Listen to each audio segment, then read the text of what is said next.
Hello, good morning, good evening, good day, good afternoon, and aloha.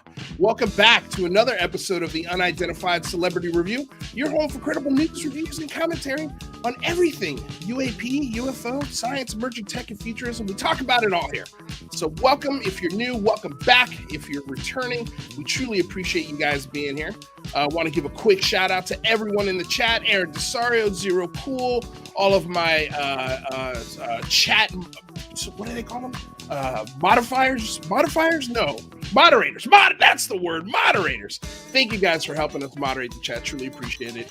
Today we've got a really cool guest, Franc Milburn. Before we get to him, of course, I want to remind you guys, this show is available on podcast, both Spotify, iTunes. Leave us a rate and review. The podcast is growing by leaps and bounds because you guys are helping with the rates and reviews, so truly appreciate it. If you'd like to support the show, we have multiple ways to do it. If you want to throw us a moolah, we've got our Patreon, which you can do for as little as $1 a month, and we've also got super chats that are available to, if you got a dying question that must absolutely be answered, check out our super chats. It's a great way to support the show. We are a public access channel.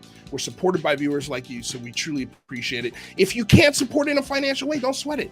None of our content, not an ounce of it, is hidden behind a paywall. So there are no paywalls for this show, no matter how you support. If you like to support, though, check out the like button, check out the subscribe button, and check out the share button. Want to say hello to all of our KGRA familia out there in the digital broadcasting world. Check out this show and a bunch of other shows, including the one coming after ours, that other show with Andy and Dan Zetterstrom. They're going to be actually having Dave Partridge and who else from Disclosure Team, Vinny Adams is going to be there today, so that'll be a really fun show as soon as our show's over. So don't go anywhere. This is the best 3-hour block in UAP talk, only here on KGRDB.com. So welcome to all of you guys out there. As far as our guests are concerned and co-hosts, speaking of co-hosts, let's bring on our man, Mr. Ratherby Squitting. Squitty, hey, how you doing? Doing well. Yourself? Not too bad, man. It's Friday, baby. Yeah, hell of a week. And God, we had a whole bunch of stuff happen today. I think we should get into it. Yeah. What do you think? Yeah, I think so. All right, well, let's do it. I want to remind everybody that links for everybody who appears on the show are co-hosts, and KGRA and Franc Milburn, who's going to be coming on here in a second. Everything is located in the description below, so if you want to go support them, please do. And all right, let's get into it. Let's introduce our guest, shall we? If you could bring them on through camera, that would be great, rather. Our guest is Franc Milburn. I think you guys know Franc. He's been on the show a few times. He's a former intelligence officer with over 22 years of experience producing threat and risk assessment for clients operating hostile environments from North Africa to ME. Where's ME? Well, you muted Mike, Frank, but Middle East, I think, right? Middle East. Yeah, there we go, Middle East. Okay, it's Middle East, Iraq, and Latin America. His experience including providing strategic and operational assessments for extractive industries, as well as a variety of Fortune 500 aerospace and government clients.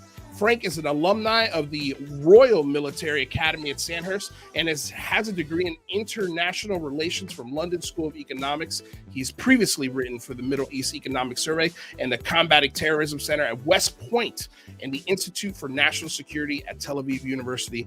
Without further ado, Mr. Franc Milburn, how are you, sir? Hey, guys. Great to be here again. Could I make a quick shout out to a good mate of mine? Absolutely. The floor is yours, Franc. Okay, I can't say his name because he's a serving member of the American intelligence community. He is a highly decorated American Green Beret. He has done the business for almost 2 decades overseas in various wars. He continues to serve his country in the intelligence community. He is a brother of mine. I want to shout out to him because at the moment, he and his wife are going through a very difficult time. Literally within 24 hours of each other, his wife's father and his father had major health problems in terms of heart attacks. So I just want to send a shout out to you, brother.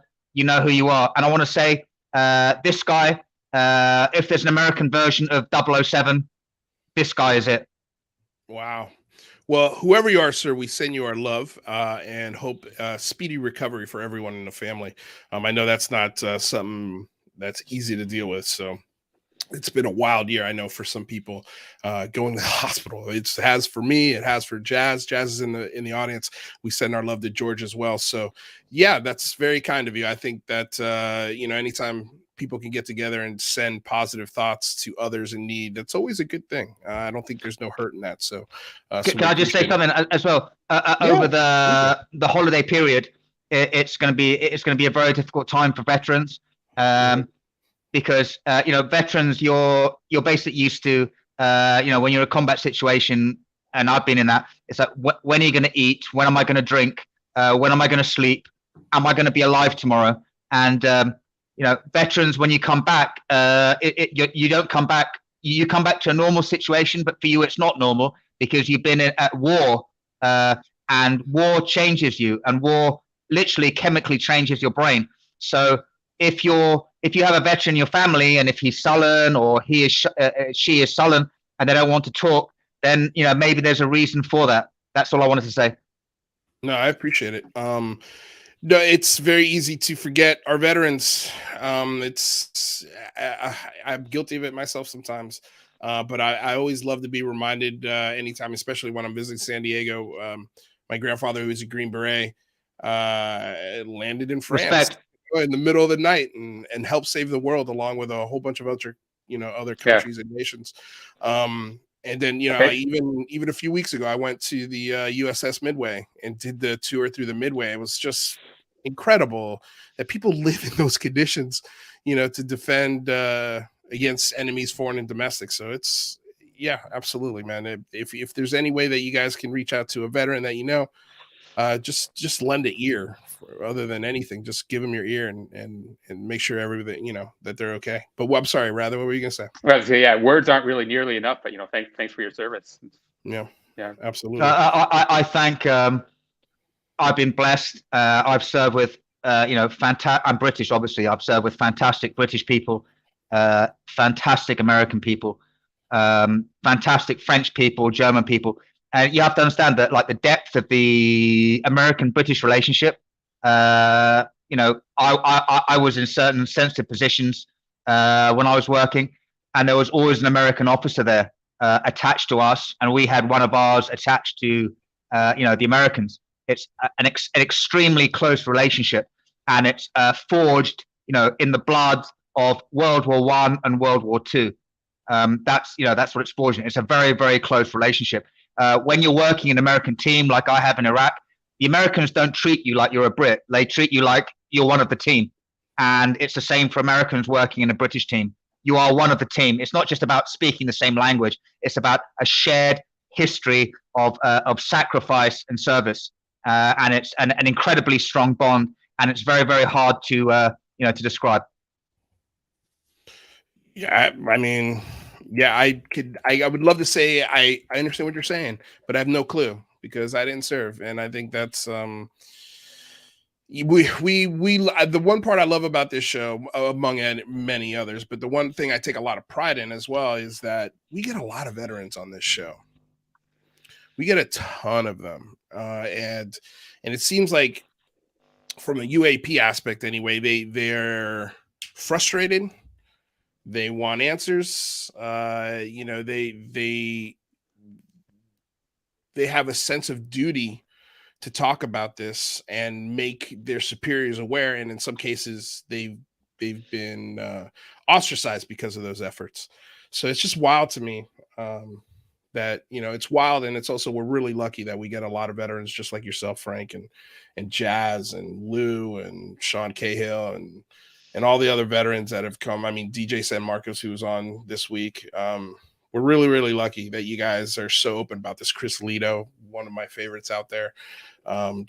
He's never even seen one of these things. And the fact that he's so open-minded about it and he takes his perspectives and applies them to the discussion, I think it's so invaluable. But yeah.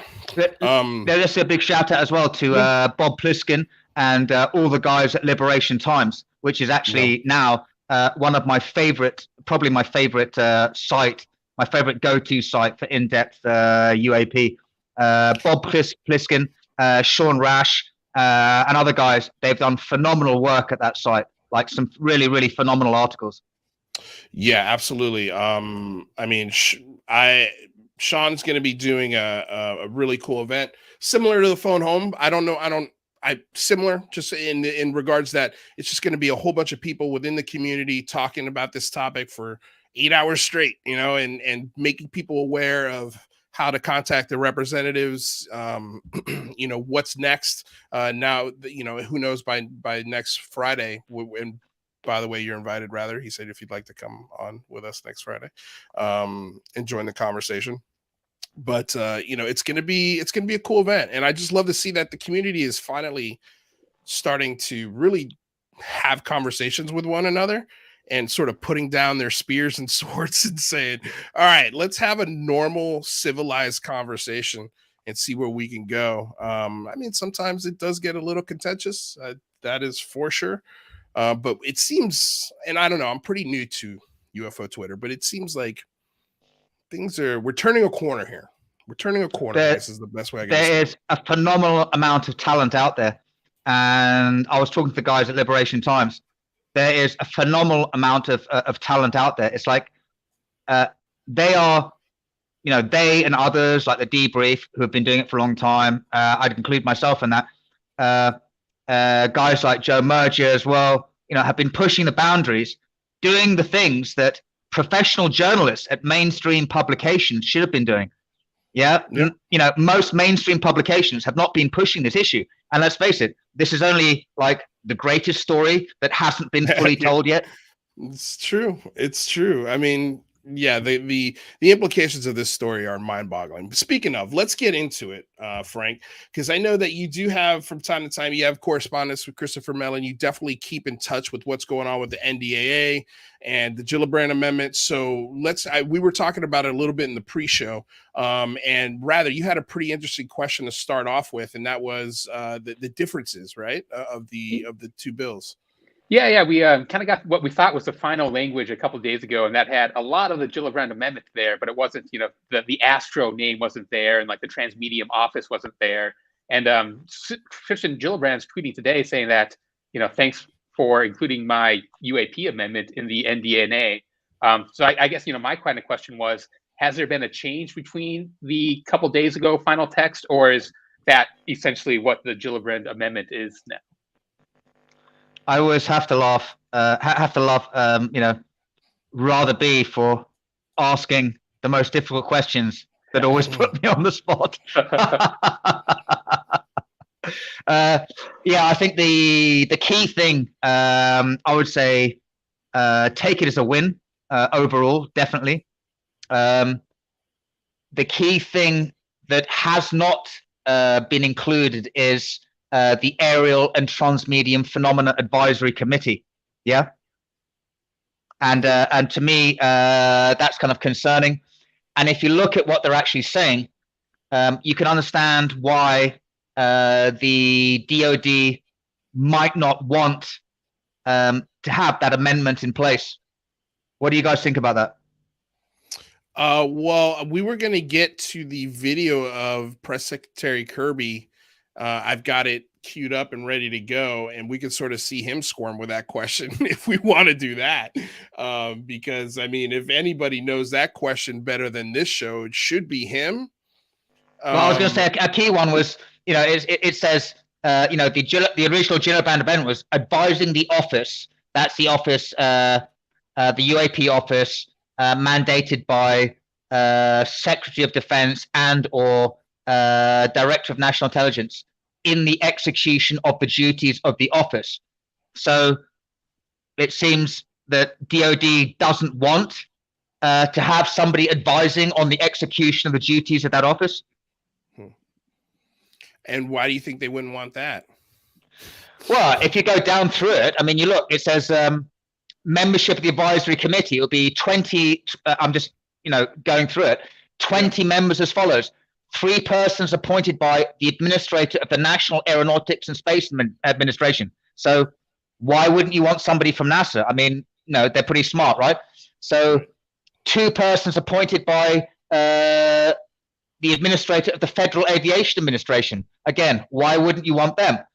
2 persons appointed by the president of the National Academies of Sciences. 2 persons appointed by the president of the National Academy of Engineering. I don't know. They sound like pretty intelligent people to me. Why wouldn't you want them advising? 1 person appointed by the president of the National Academy of Medicine. Again, why wouldn't you want them advising? 3 persons appointed by the director of the Galileo project at Harvard University.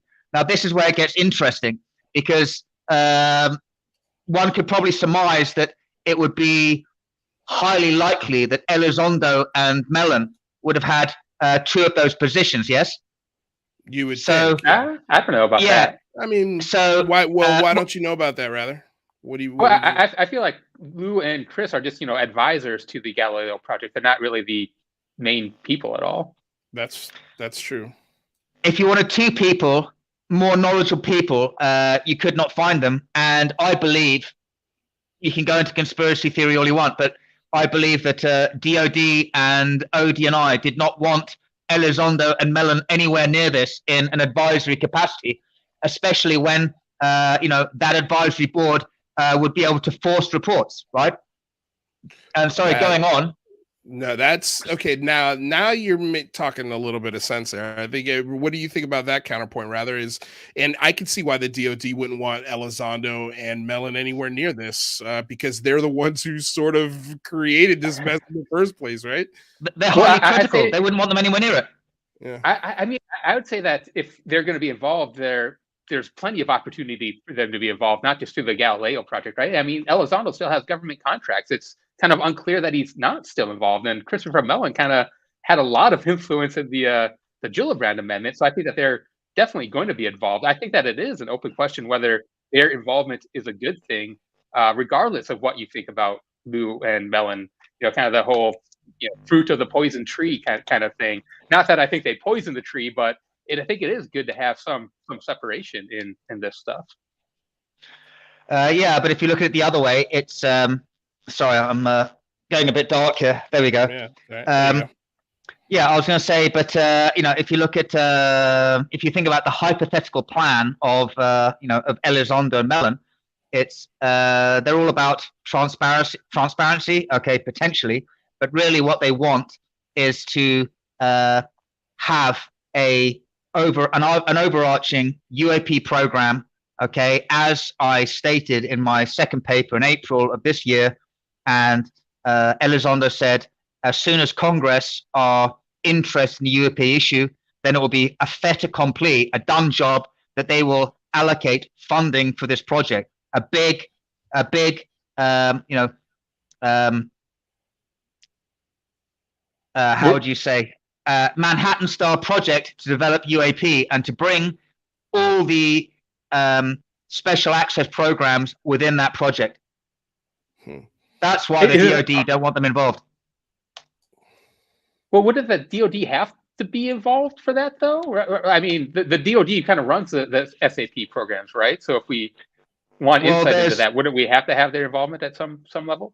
Well, if we go back to my first paper, then we look at Eric Davis talking about to Jacques Sarfati saying your UAP propulsion ideas will have to pass the DoD service labs and review boards, and also the DOE service labs and review boards and panels.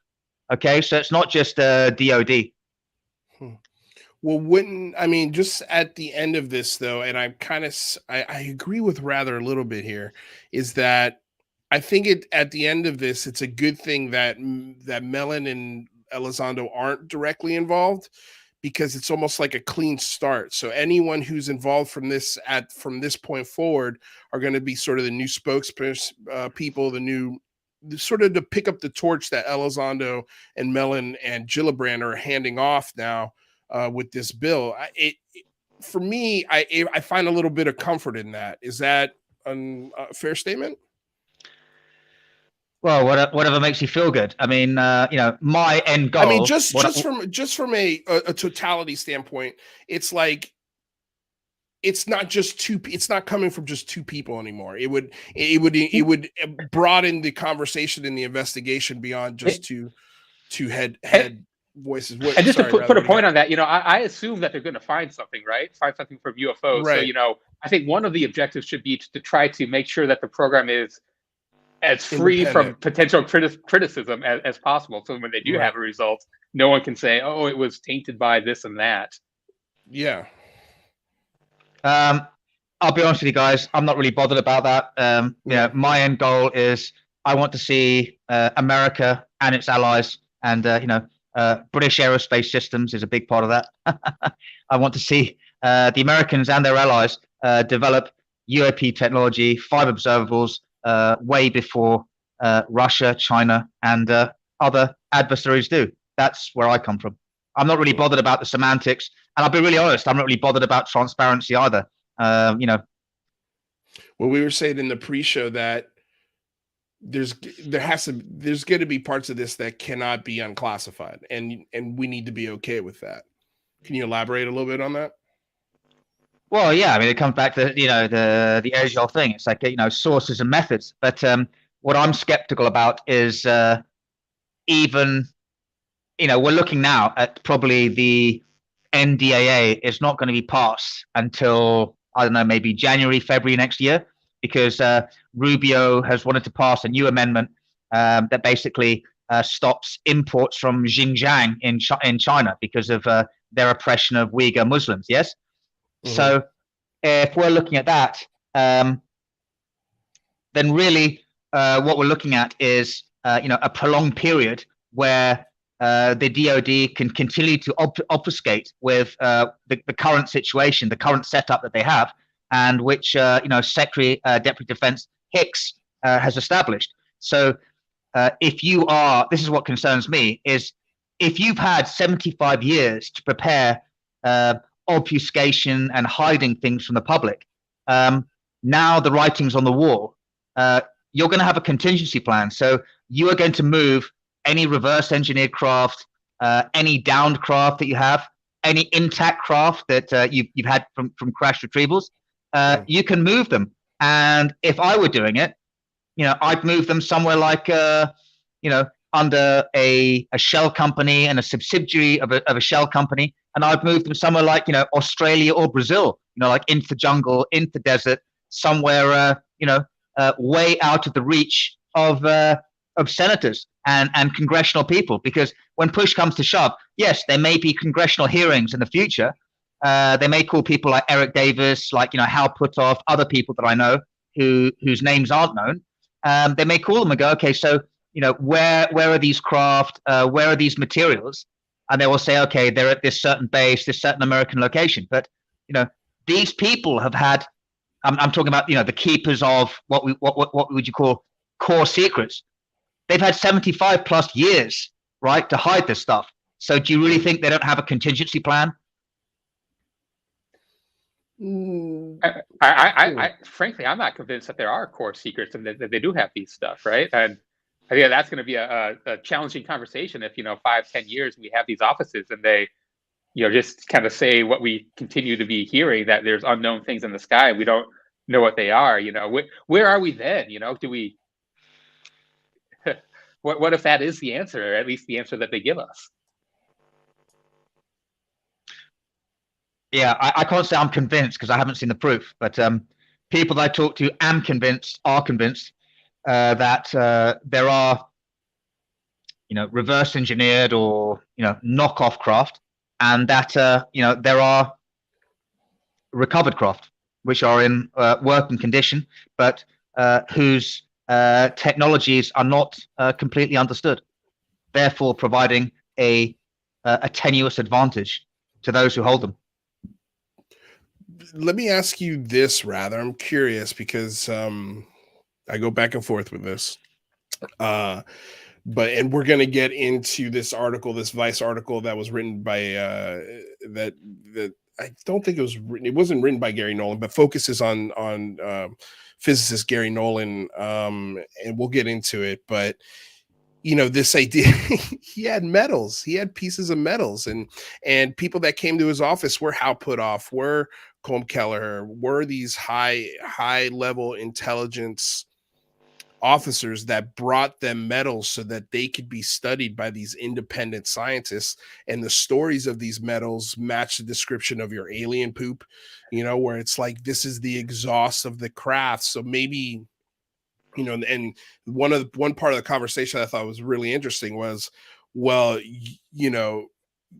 the sort of surface level academics have the exhaust of these vehicles, and it's possible that our intelligence communities, parts of it, have the engine. And when you look at these metals under microscopes, very powerful microscopes, they're elements and isotopes that are arranged in ways that we just don't produce here on Earth. Do you really think in 10 years, if let's say this office is permanent for at least, it's supposed to be permanent, which means for me, it's supposed to go forever. Permanent means forever. And that's sort of how they're establishing it. But we all know how our government works, different presidents, different Congresses, that things could change. But let's just assume for a second that it does go for 10 years. And we only get pieces, fragments, like what they're discussing here in this setting. I mean, wouldn't that be enough to kick the conversation into a different gear? And wouldn't that be a successful program?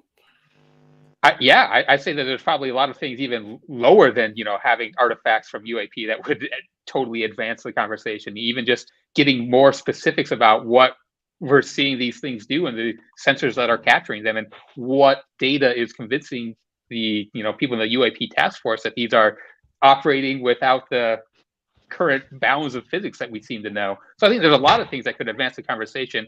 And I find the possibility that we are seeing things, alien poop dropping from these craft and collecting those, a lot more easy for me to understand than actual, crashed working craft. God, I would love that to be true.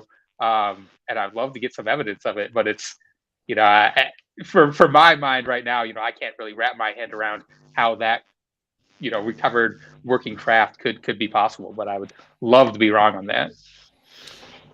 How wrong do you think you are on that right now?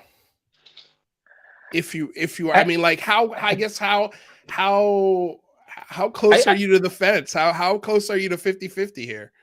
Well, I guess, my kind of just internal logic is I feel like if America has a recovered craft, it's probably not just America, right? It probably has Russia and China. There's probably, it would be almost hubristic to think that just America has the Roswell crash and that's the only one that exists.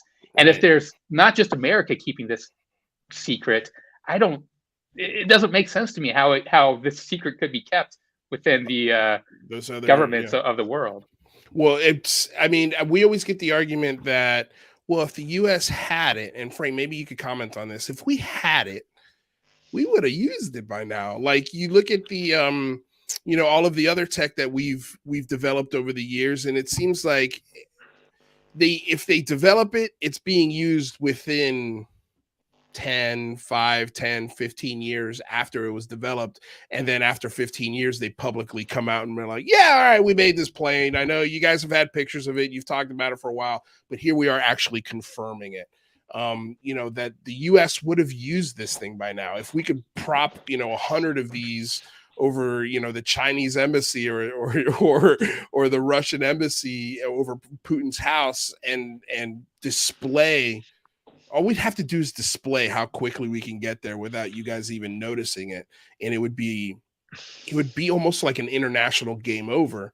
And I agree with you. Like the opposite of that would be true as well. But Frank, what do you think? What I'm told is it's an extremely tenuous advantage that the reverse engineered craft, they are superior to anything. Sorry, Kat. They are superior to anything that's in the American or Russian or Chinese inventory. But in terms of maneuverability, signature management, acceleration, but they do not have true fire observable technology. They haven't yet mastered warp drive. Okay, and the vehicles I'm told that they do have that are, sorry, Kat, you're being annoying, that are reverse engineered. The craft that are recovered, it's a very tenuous advantage because they don't know exactly how they work.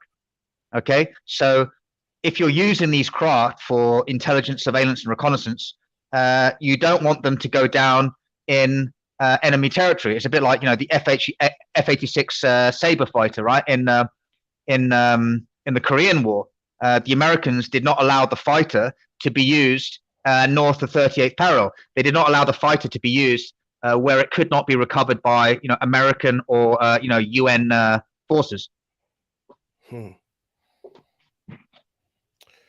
Well, yeah, I mean, I don't believe that it's a decisive advantage yet that the Americans have, and I've said this repeatedly, and this is what I've been told by my sources.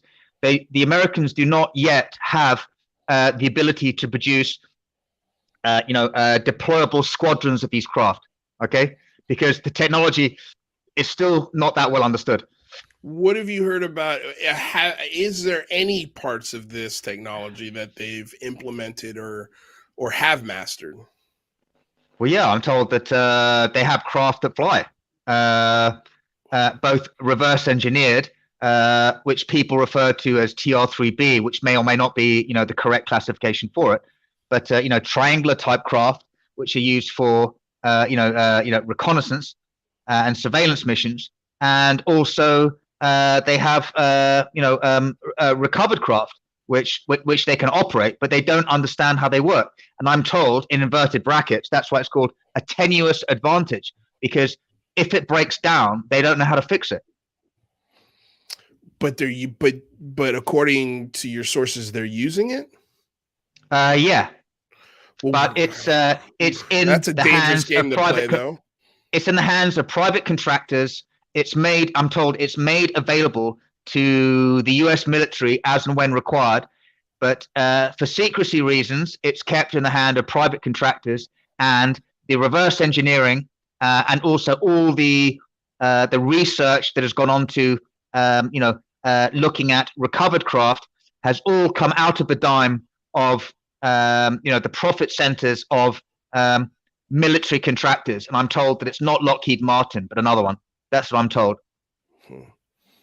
Wow, and they won't tell me who it is. But isn't that a little bit of a dangerous game to play, though? Even if you're only using it in special circumstances, what if you're using it over the enemy of the state and the thing breaks down and it falls into their hands? Now you've got a bigger problem, no? Well, that's the whole thing. Yeah, I mean, you wouldn't want to operate in areas where your own personnel wouldn't have access to it. And and America, and if we're talking about crash retrievals in general, you've got the whole of the U.S. Air Force Special Operations Command, right? So you've got a huge American infrastructure, men who are highly trained, pararescue, U.S. Air Force Special Operations types, who train precisely for this type of mission, which is to recover down craft in contested environments on land and sea. Wow. What do you think, Rather? I mean, it's a very, interesting story. I want that all to be true, but it's a hard pill to swallow, right? Like it seems easier for me to believe that there's something going on, that if there is something, non-human intelligence, it strikes me as unbelievable that we'd actually be able to figure it out at all, right? Well, to me, it seems unbelievable that you would figure out how to drive it, but you can't figure out how it works. That's the part where I'm having a hard time. Like how it's almost like that. And I know this is a controversial person, but it's kind of like what Bob Lazar says when he's like, if you take a motorcycle to the Victorian age, yeah, they might have to figure out how to turn it on, but once the sucker runs out of fuel, they don't know how to synthesize gasoline. They wouldn't be able to drive it anymore. Go ahead. Sorry. Frank. No, I was just going to say, as always, I can't prove anything. I'm not claiming anything. Right. No, and that's actually what I meant to say as well. Like Frank's not claiming anything. These are things that he's hearing, but he's not definitively saying they're true or not. But rather, what were you going to say? Well, yeah, and I believe that you're hearing these things, but it's I forgot exactly what I was going to say there, but it's okay. No, well, the cat distracted you. Yeah, but I mean, what do you think about that though, Frank? This idea of we could drive it, but we don't know how it works. Man, that sounds scary. Well, they're also Look, saying that they reverse engineered it, right? And that seems a little bit contradictory to say that we reverse engineered it, but then we don't know how the actual ships work. no, when I'm told by my sources they reverse engineered it, it's that they have reduced, and this is an exact quote, it's a shitty version of a UAP. That's the exact quote that I was given. It's a shitty version of a UAP. It's got better signature management, better acceleration, and better maneuverability, right, than any terrestrial craft. Yeah. Yeah, than anything on the planet, than anything in the inventory of the American or the official inventory of the Americans, the Russians, or the Chinese. But it's a knockoff, and it's not true 5 observable. Wow. It sounds like more than just a 1 millimeter warp bubble, then, huh? Yeah, my cat probably knows more about it than I do. Yeah, well, your cat definitely. I think your cat sees in different spectrums of light, so it's very possible. That's pretty wild, man. It is. It without more information, and I honestly like just. If we're speculating that this budget for this office is going to start with a B and not an M, in other words, billions, not millions. I mean, just all of the information that we got out of this, and I feel like we haven't even seen the whole iceberg when it comes to the ATIP, Bigelow, OSAP program. There's a lot of stuff that we haven't seen. But the nuggets that we have gotten out of just that $22 million classified program that was started by 3 senators, essentially, and the urgency of Christopher Mellon, like, we don't have this bill today. We don't have the Gillibrand Amendment. We don't have the 3 videos.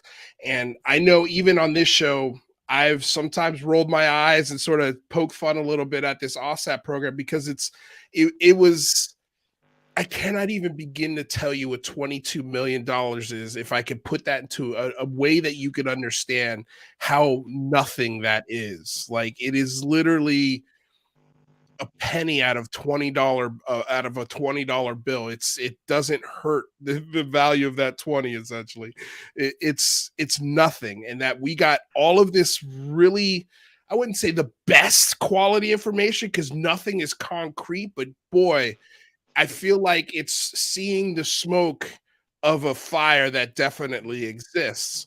And so when we get this bigger budget with this bigger office and you give them anywhere between at least 2 years, 2 to 5 years to see what comes out of this, they're not going to be able to give the public maybe for the first year because it's like, hey, we're getting our stuff together, like, please be patient. We promise the next report will be a lot more significant. And then they back it up with a report that's not that significant.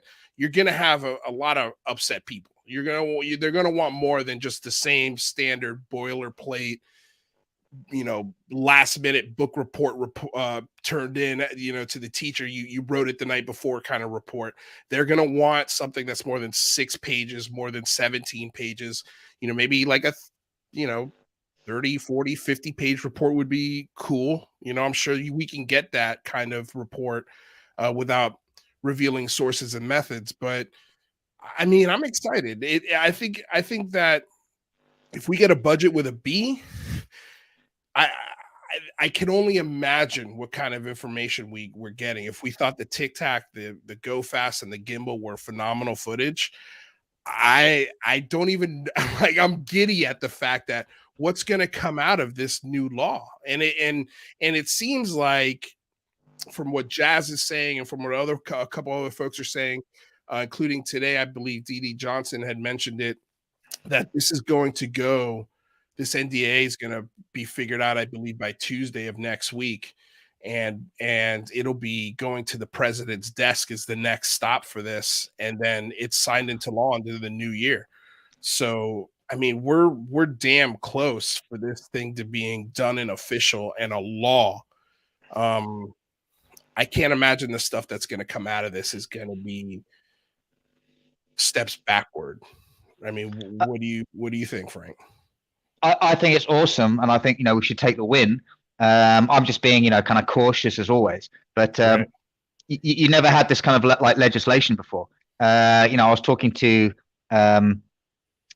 Rich Hoffman, who's co-founder of the Scientific Coalition We love for. Rich. God, we got to get Rich back on the show. Yeah, Rich is awesome. I mean, look, Rich has seen this all before. He's been studying UAP or UFOs, like since before Blue Book ended, right? So there's no pulling the wool over his eyes. But he's dubious about the fact that he said to the debrief, he said, my concerns, the lack of transparency, the lack of outside scientific involvement and collaboration, and the understated degree of oversight it proposes, right? By cutting out having, this UAP oversight committee with,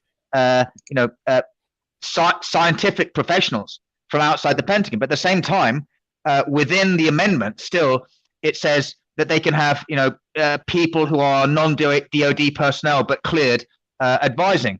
So it seems to me that DOD and ODNI don't want to have this committee to oversee what they're doing.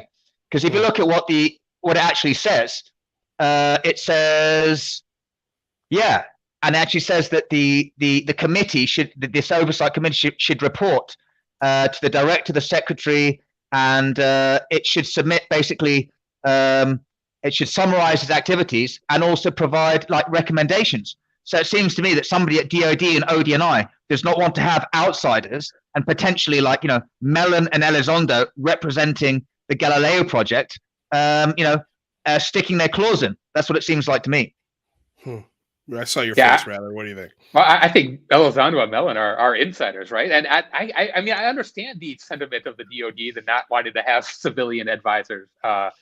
There's probably a lot of secret stuff that they want to keep secret. And I guess my question to you is, are there other facets of the DOD that have, civilian advisors and civilian input into their, how they operate? Because that does kind of strike me as a little bit strange.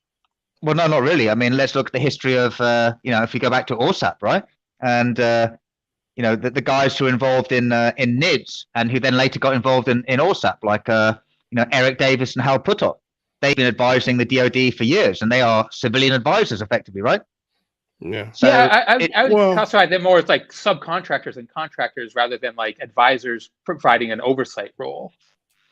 Yes, not an oversight role, but I mean, if you look at my first paper, it says, Eric Davis says, I was the deputized advisor to the Nimitz and the Roosevelt investigator, right? As part of, and we now know that was part of ORSAP. So. Civilians have been involved. It's just I think that DOD does not want Mellon and Elizondo to have a key role, because if you look at what they do, it says establishment of the Aerial and Transmedium Phenomena Advisory Committee, advising the office. That's the office, the UAP office, in the execution of the duties of the office, i.e., telling them what to do. Advising the director of the office regarding the gathering and analysis of data and scientific research and development pertaining to unidentified aerial phenomena. That's a pretty intrusive role, right? And that's even before you get to the members, the 20 members who are appointed. It seems to me that DOD does not, and the ODNI do not want to have outsiders with security clearances climbing aboard them and basically providing, guidance, which will be put into a mandated report. Well, it's interesting. I mean, when we asked Avi Loeb about his idea of being like an advisor with special clearance, he wasn't interested in it, because then he feels like the government could turn around and try to limit the data that he puts out there. I could see it from both ways. I can understand why the DOD does not okay, so we've got the Galileo Project, SCU. Maybe the guys at UAPX, NASA, Federal Aviation Administration, but National Academies of Sciences, National Academy of Engineering, National Academy of Medicine. But what other civilians outside of those actual civilians that are not defense contractors at all? What's the line? I guess who gets a pass and who doesn't get a pass? Yeah, but it says. The original Gillibrand Amendment gave full authority to, it says, up to 5 additional members as the secretary and the director jointly consider appropriate, right? individuals with requisite expertise, and it says qualifies for a security clearance at the secret level of higher. So the whole question about being a security risk, that's rubbish, because these people would have to be cleared and hold a security clearance. It's just obfuscation by DoD. But it kind of worries me in a way, because again, if you've got a scientific coalition of people that have special access to a program that they can't talk about, what's the point? Like, if they can't talk about it with the American people, I just, do you understand what I'm saying? Like, it only says they have to qualify for a security clearance at the secret level or higher. So, they might not have access to top secret or compartmented intelligence. But the key point for me is not what's divulged to the public. I want to see scientists involved with DoD, okay, and not having DoD doing it alone. That's what I want to see. I don't really care if it's disseminated to the public or not. I just want it to be done properly. Sorry if that sounds like, No, but it's okay. But what makes the DoD the standard that is being done properly? Well, that's the whole point, isn't it? That's why you want to have this, aerial and transmedium phenomena advisory committee, so that you have some outsiders. You have scientific professionals who aren't necessarily drawn from the DoD. That will make DoD do it properly. That will make ODNI do it properly. But these advisors would only be getting information that they got from DoD, right? So if you don't trust the DoD to, be upfront and honest, how do you? Because if you've got guys, right? So they're saying, okay, guys from NASA, guys from the FAA, guys from the National Academy of Sciences, guys from SCU. Yeah, if you've got somebody like Rich Hoffman there, you're going to have more transparency. Okay, now. If Rich Hoffman, for example, he's already obviously got a security clearance because he works in Huntsville, Alabama.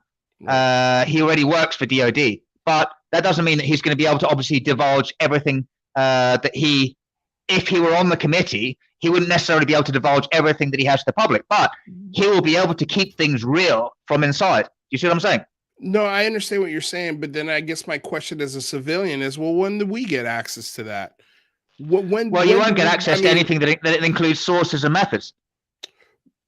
Okay, but that's why these advisors will have to have a secret clearance or higher.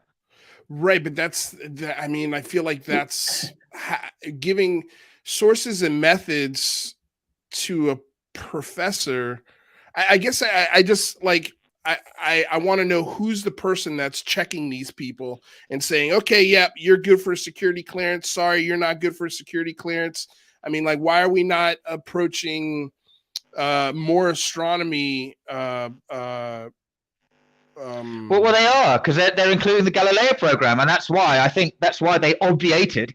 That's why this whole thing about the aerial and transmedium phenomena advisory committee. That's why it's been dropped. Because Galileo program would have been able to have members on this committee, and two of those members would certainly have been Elizondo and Mellon, and whoever was on the DoD and ODNI looking at this and influencing whoever was changing the wording of this amendment didn't want to have them in on it. They didn't want to have Elizondo or Mellon involved. That's my point. How do you think that DoD influence would have taken shape? Because Congress isn't beholden to DoD at all, right? It is and it isn't, because people in Congress, there's all kind of like back channels that they have. I mean, look, it's a Byzantine situation, and at the end of the day, people in Congress as well, they can vote on what is taking place as well in their states in terms of what benefits accrue from the NDAA to their states. That's one of the problems, for example, with American defense procurement. It's so Byzantine because American equipment and aircraft and material in general is produced against so many different states. So people have a constituency to report to. Okay, and so DoD does have influence over what Congress people do and the way that they vote. I can't say exactly how because I'm not privy to those backroom channels. I don't know. Part of me thinks there's a lot easier way to bring in science into the conversation. I think from a Department of Defense standpoint, I think it would be easier for them to turn around and say to every academic and astronomy department in the US, just say, hey, this phenomena is real. Here are some facts that we can share with you that are not sources and methods. Like, I don't know. And it wouldn't take much to get science to really get fervent about this if we had that 24-minute video, or if we had longer versions of the 3 videos that already exist. Part of me is a little trepid in just saying, we're going to pick the scientists. We're going to put them on this advisory board. We're going to make sure that these scientists keep the DOD straight and that the science is done right. But we're not going to invite any other scientists outside of this committee. And so how does MIT get the information? How does the other people at Harvard get the information? How do all of these wonderful institutions of learning that could help us figure out this problem? Why is it? I feel like it could be a lot simpler to engage science, I guess is my point. Is that? Well, it's pretty wide, mate. I mean, with the advisory committee, they were talking, 20 different members, right? They obviously can't include everybody in the whole world, but I mean, 20 members. No, I know that, but they could. That's pretty wide to me. No, but what I'm saying is they kind of can. Like, if they're just a little bit more honest with the world, then science has the permission to say, oh shit, this is real. This is something we need to pay attention to, and we need to do it now. And I think you're going to get a lot more, because the beautiful thing about Galileo Project, and the one thing that I do love that Avi says, the sky's not classified. Like, we're allowed to look at the sky with whatever instruments that are publicly available. And there's a good chance if we do the proper scientific steps, we're going to catch something, because we really haven't looked there before. So I guess I would love to see this bill in some way emphasize to these learning institutions that it's okay to look at this. This is not, we need you to look at this. This is an issue. It's a problem. And I guess I just want to see a better effort from that aspect, if that makes sense. Well, no, I get you. But the fact is, the current amendment, it is completely blocked off having that scientific advisory committee. So, that's done. But I know that is done. But the thing that is still open is that these scientific committees and advisory boards can still look at this without that information. They can still run scientific experiments and data gathering operations without the permission of the government. Yeah, that's right. I just wish, like, if there was one thing I wish Senator Gillibrand would sort of encourage along with her amendment, is like, hey, we didn't get this in the bill. So I highly encourage universities and professors and astronomy departments to take this topic seriously. Wouldn't that be a positive thing to do? And yeah, it's I agree, not that hard. I agree, but there's only so many people that you want to have in the kind of like classified circle, right? No, I don't. That's what I'm saying. I don't want them in a classified circle. I want them doing this publicly and open sourcing the data from their universities or their own servers. That's what I'd like to see. I want UAP to be a subject in a university. That's what I would like. I would like to see kids trying to figure out the propulsion systems, because now their professors are giving them permission to think in this different way and to say, hey, this propulsion system is real. It exists. We don't know how it works, but we know the mechanics. We know what it looks like. We know how it operates. We know where what frequency it flies in. All of these all these data points that could be passed along to the next generations for them to come to the table and figure it out scientifically without the permission of the government. I think the whole reason I want the government talking about this is, for me, it gives permission not only to my mother and to my sister and my godkids and the rest of humanity. I want to have this conversation with people at the water cooler. I want to have this conversation with my barber and not feel ostracized, not feel weird about it. That's, for me, that is kind of the overall goal, is how do we get this conversation at the dinner table of every household on the planet? And for me, it's just like you're going to have both. You're going to have a private effort, and you're going to have a government effort. And I think but for me, I think the leadership effort from the government aspect of things is what's going to give permission to institutions of learning. It's going to give permission to independent billionaires to pursue this kind of technology. It's going to change the conversation on, oh, that isn't real. That isn't worth your time. That's just a bunch of hoggly goop. It's not hoggly goop. It's real. There's something here that needs to be scientifically looked at, and it doesn't belong to the DoD. It doesn't belong to any committee or subcommittee within our government. It doesn't belong to an aerospace company. This technology should belong to everyone. And so that's kind of like, I would love to see more of an effort from our public leaders in that aspect to encourage and talk about this stuff more, so it destigmatizes it and it legitimizes the topic. It is I mean, what do you think to that? I think in terms of public knowledge, yes, that's why I did my papers. I wanted to get peer-reviewed papers with an established Israeli think tank as part of a major Israeli university. I wanted to get it into the academic realm. In terms of the technology being public knowledge, no, I don't agree with that at all. I think the technology should be kept absolutely tip-top secret, Blackadder, and it should be kept within the realms of the American defense community. And I talk to a lot of people. Okay, I've got a background in counterintelligence. I've also got a background in close protection. Probably a lot of people don't know, but I worked in Iraq protecting American generals, senior State Department officials, basically as a close protection officer. Okay, so I've got a background in close protection and counterintelligence, and the stories that I hear in terms of the threat that is levied against people involved in the UAP program is absolutely phenomenal. Okay, like hair-raising stories. Okay, and people who are, one of the people that I talked to, they said, and I'll repeat them word for word.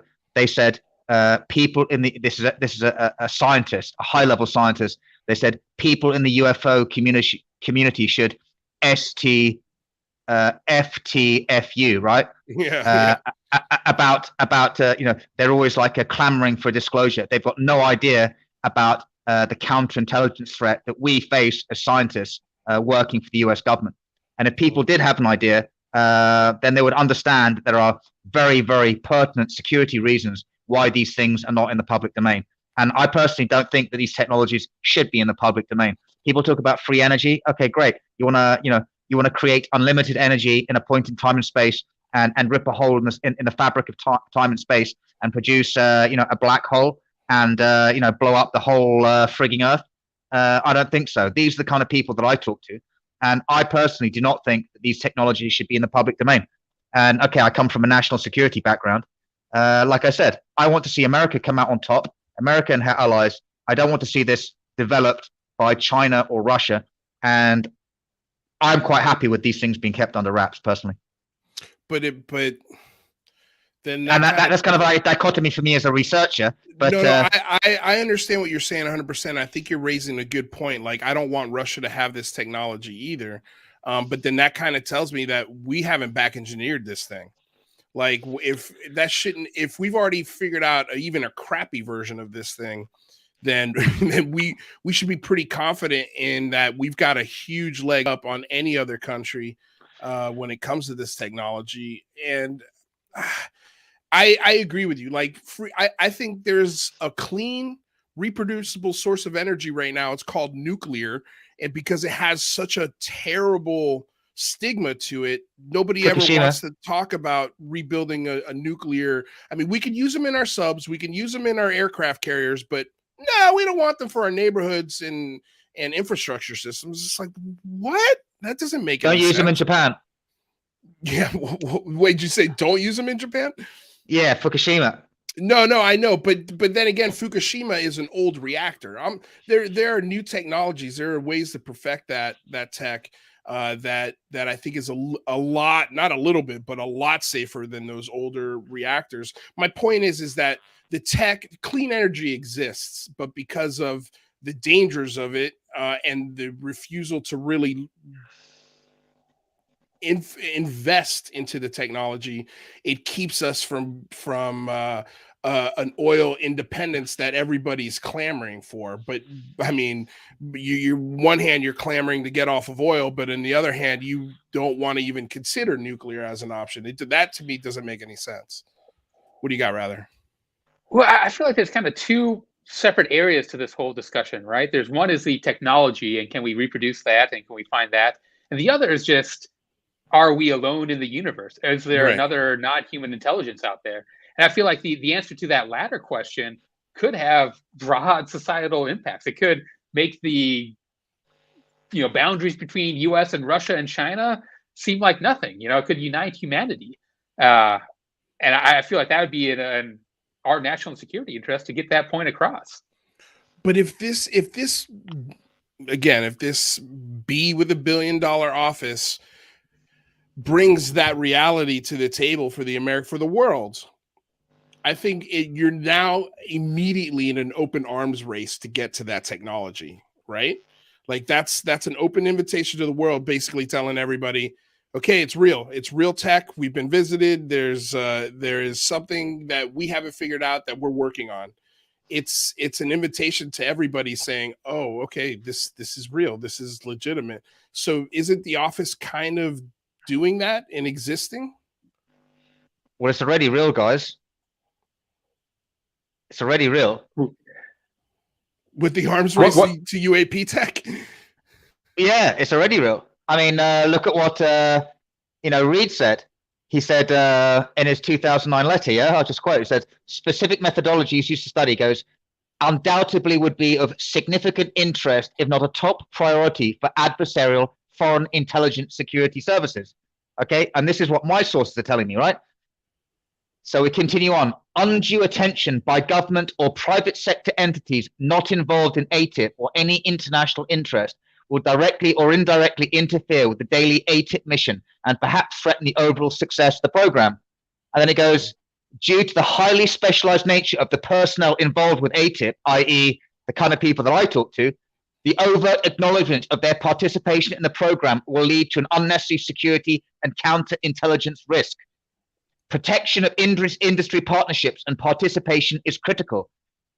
Public awareness of an industry's ATIP affiliation may discourage that industry's further participation with the US government. Associated exotic technologies likely involve extremely sophisticated concepts. Given that all of these have the potential to be used with catastrophic effects by adversaries, an unusually high degree of operational security and read-on discretion is required. And then the last paragraph, ultimately, the results of ATIP will not only benefit the US government, but I believe will directly benefit DoD in ways not yet imagined. The technological insight and capability gained will provide the US with a distinct advantage over any foreign threats and allow the US to maintain its preeminence as a world leader. There you go. There you have your answer. I hear what but then, I mean, then that makes me, that kind of goes back to Rather's original point, like, considering the size of the United States compared to Russia or China landmass or even Africa, it's so small. So if we've got, let's just say, hypothetically speaking, we've got a craft, or let's say we found 5 craft within the United States and we recovered them quickly without a whole bunch of people knowing about it. We've reverse engineered this, or at least attempted to. Then I would imagine, especially a continent like China or Russia, to have 15, 20, 30 of these craft already, and they've probably had them for a while. So who's got the head start here? Like who's winning this arms race if that's the case? No, I agree with you. That was a point that I made. I think it was on who was I talking to? Oh, UFO Thinker podcast. And I said, in terms of, land mass comparison, the Eurasian landmass, Russia is much greater, it's greater than that of America's, and China is pretty massive as well. So, it's likely that just in terms of like land mass and size, that they would have had, their fair share in terms of probabilities of, crash retrievals. I agree with that. I just think it's, I don't put it past, the Russians, the Chinese. The Chinese, they've stolen a lot of technology, but they're also highly capable and highly intelligent. And they spent years and years in Western universities. And, Chinese are very smart people. I spent a lot of time in China as a teenager, right? Chinese people are very, very smart and very industrious and highly intelligent. And, there's no reason why they would not be at, a similar level potentially to, the Americans. I just believe, and from what I'm told, is that, the Americans have had this technology from earlier on, access to retrieved craft, and therefore that they've had a head start. But the thing that concerns me is, what Eric Davis says, that if you have a bottleneck in a special access program, you can't necessarily go and talk to, you can't go and talk to anybody else, right, to try and get ahead with it. Well, that's why we have this legislation to clear that bottleneck, right? Yeah, and hence that's why I believe DOD do not want Mellon and Elizondo involved, because they know. Remember from my paper in April, Elizondo said as soon as Congress get interested in the UAP, technology, and they believe in it, then they will give funding for a program, and it will be a fait accompli, a done deal. And that was why I used his very words, fait accompli, in the title of my essay, because he and Mellon want to have a program that unites all the special access program, and that is one reason why DOD, I believe, removed that amendment, that part of the amendment relating to the oversight committee, because they did not want the potential of having Elizondo and Mellon involved there and having their tentacles deep into what the DOD and the ODNI were doing. That's just my personal opinion. But from the clearance they would get from that congressional, if it was put into the bill, would they have that kind of clearance and power to really get their hands deep into the process of it from that aspect? Well, yeah, because let's look at what the original Gillibrand amendment said, the part that was left out, right? The oversight committee, it would have had to do a report not later than December 31 and not later than December 31 of each year thereafter, right? And it would be a report summarizing its activities of the oversight committee and recommendations to the following: the director, the secretary, the head of the office, the committee on armed services and the select committee on intelligence of the Senate, the committee on armed services and the permanent select committee on intelligence of the House of Representatives. DOD did not want to have Elizondo, Mellon, the Scientific Coalition for UAP Studies, Galileo Project, NASA, the FAA. They did not want to have them telling them what to do, basically. Can you see that now? No, I can see. Yeah, I can see what you're saying. And it seems like they got their way. Yeah. Yeah. So, we were told, concentrate on what the amendment achieved, not what was left out. But I have to say, well, I'm looking at what was left out. And do you think that'll because the FAA, Lou Elizondo and Christopher Mellon aren't involved, that'll hinder this? How, in what ways do you think it'll hinder it? I guess what's the outcome of it then? I think, on the positive side, the fact that you still have, the clause that basically mandates in a report that, sections of the intelligence community will report on, in cases where they haven't shared data, right? Yeah, that's really, really important. And it's good that that's in. But I think this is very subtle. The fact that they didn't want to have an oversight committee of outsiders. I mean, why would you have a problem with outsiders if they're one, expert, two, they have security clearances, just because you want to hide something? What do you think specifically is that they could have had access to that they're hiding? Well, I think if it comes down to it, we're talking about highly secret technologies. We're talking about hybrid craft. According to my sources, we're talking about reverse engineered craft and recovered craft. And that's exactly what they want. That's exactly what they want to hide, and that's why you don't want to have this advisory committee, because if you have somebody like Elizondo or Mellon, I don't know what clearances level Mellon still has, but Elizondo certainly has high level clearances. So right, but then going back to what you were saying before, that should be a good thing, right? Because then that means that technology isn't going to be revealed to the rest of the world, and that means China won't get to it, Russia won't get to it. Yeah, but what I'm saying is the people who didn't want this part of the amendment to go through, they didn't want to have Elizondo, Mellon, the SCU, and everybody else, potentially looking at what they did have, right? But if we assume this is all true, then the governments of the world already know what the technology is and know what the things in the sky is and know what the potential capabilities of these craft are. It seems like the only one that's really in the dark is the people, the American citizens. So I don't get how telling us what it is would create the new arms race, because as you said, if this is all true, the arms race has already happened. Why not just come clean? Yeah, but guys, we don't know what it is. I mean, do you know the specs of specific craft? Do you know what kind of weaponry they have? Do you know we don't, but the governments probably do, right?